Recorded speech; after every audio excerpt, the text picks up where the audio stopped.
Che cosa sta a significare questo atteggiamento del centrodestra che ci presenta una delibera in cui, vuol dire, si ripristinano 10 posti letto? Tenete conto che la riduzione sulla casa di cura di sola diceva grosso modo così: tu hai 50 posti letto di chirurgia, te ne tolgo 38, te ne lascio solo 10, ne aveva 48, te ne lascio solo 10, ti riconverto una serie di funzioni che tu oggi hai da area medica in area riabilitativa, ti fai un pezzo di lunga degenza, perché noi nel San Donatese siamo carenti di geriatria, lungodegenza e riabilitazione. Questa riconversione ovviamente comportava un abbassamento della spesa verso la casa di cura, e quindi la metteva oggettivamente in difficoltà, che era quello che Tosi all'epoca voleva. Una settimana fa ci ripresentano una scheda dove aumentano i 10 posti letto di area chirurgica e riconvertono i 33 posti dati in area di riabilitazione, dicono non più 33 posti in area di riabilitazione, solo 13, solo 10, perché 23 li vogliamo tradotti in lungodegenza. Questa proposta, questa delibera fatta dalla Giunta adesso giace ferma in commissione, non la apriremo prima di gennaio, perché adesso si apre tutta la fase bilancio e quindi le commissioni non operano più, stanno tutte sul bilancio. Appena finito il lavoro in commissione del bilancio, il bilancio comincerà l'aula, e quando c'è l'aula le commissioni non si riuniscono più, per cui questa la vedremo a gennaio. Sta a significare che non c'è un'idea compiuta di voler mettere mano a un riordino nel Veneto orientale dei presidi ospedalieri, e quindi di recuperare quelle risorse che noi stimiamo essere perse annualmente circa in 5-7 milioni. Provate a moltiplicare questi soldi per 6 anni, perché tanti sono gli anni che sono trascorsi da quando questa operazione si doveva fare, ed è presto fatto quanti soldi noi abbiamo disimpegnato nell'investimento per migliorare i servizi resi ai cittadini del Veneto orientale sulle cure più in generale. Cosa succede nel frattempo? Nel frattempo succede che lanciano l'idea dell'ospedale unico.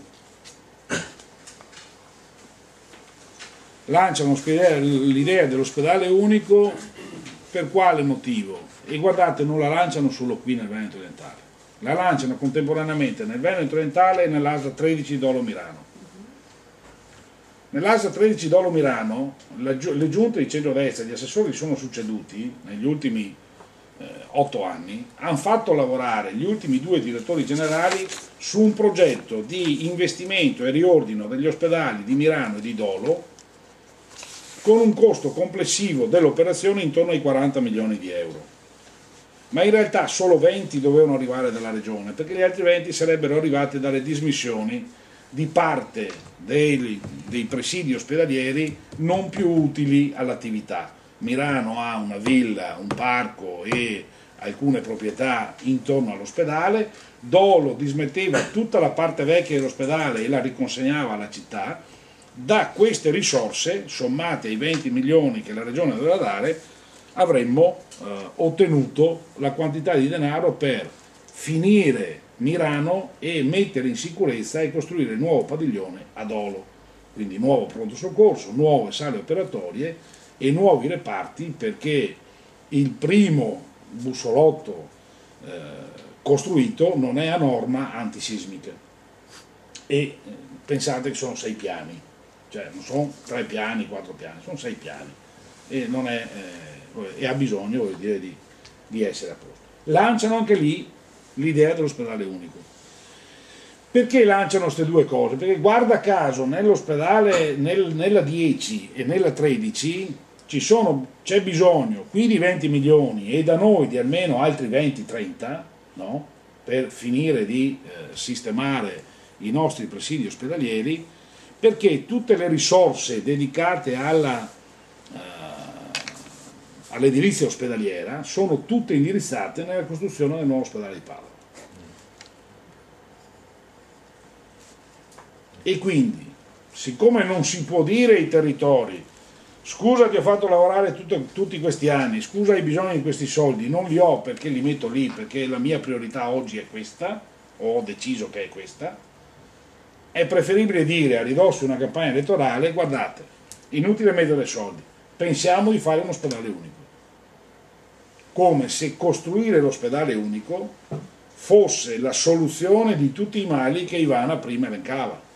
La medicina del territorio che non c'è, le funzioni di prestazioni che vuol dire hanno tempi lunghi e code lunghissime, eccetera, eccetera. Che ovviamente provocano le fughe che diceva Ivana. Quindi questo è il panorama su cui ci muoviamo. Che cosa manca?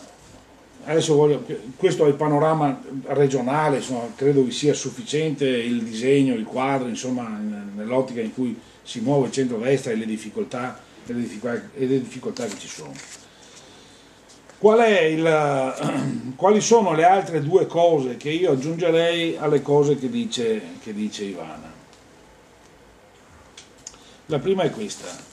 Noi abbiamo sofferto negli ultimi 10 anni, lasciate stare gli ultimi 2 di quando è arrivato Stocco, parliamo di quando c'era Spallanti.